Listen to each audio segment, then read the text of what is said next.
They bought my sister's house with my money, but nothing prepared them for my revenge. They always handed her the tiara. She smiled, took the crown, and everyone applauded, while I paid for the parade.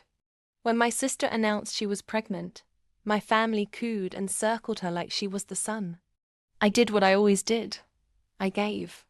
I handed over the life savings I'd been squirreling away to buy my own home, trusting them to do what was right. The house was supposed to be mine. 2 weeks later, I discovered the deed. My name nowhere. Her name everywhere. So I recalculated. With evidence.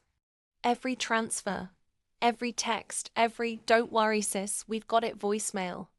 Archived. Time-stamped, ready. While they celebrated baby registries, I quietly incorporated an LLC months earlier. A small thing I'd said was for investment flexibility. The funds I handed over? They were wired to accounts I controlled under that LLC. They'd been greedy, sloppy, and overconfident. The title paperwork? Signed by my sister as occupant without the proper consideration clause. A rookie mistake from people used to having others do the thinking. I wasn't going to take their house in some petty midnight seizure. I wanted the kind of revenge that cut the prettiest masks off the nicest faces. So I invited the whole family. The proud parents, the gleeful aunties, the smug cousins to a brunch to celebrate the new home. They arrived with balloons and Monopoly smiles. I arrived with a lawyer, a projector, and a calm they couldn't read. I played the messages. I showed the transfers. I produced the LLC registration that bore my signature and the bank statements. I read aloud the clause my sister had signed as a courtesy, the one that made her an occupant pending completion of the deed transfer.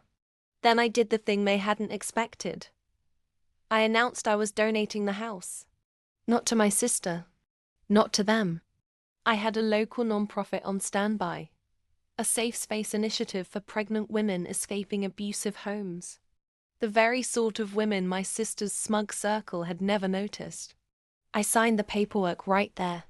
The morning after the brunch, the media showed up.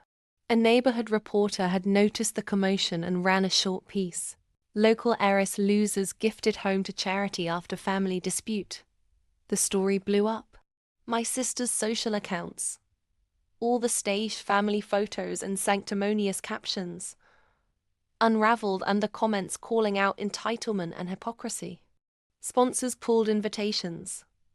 The baby shower became a quiet, awkward lunch. My parents' friends started asking questions. But the real twist, the nonprofit turned the house into a program named the Sister Project, providing housing and mentorship to mothers who'd been treated like invisible workhorses.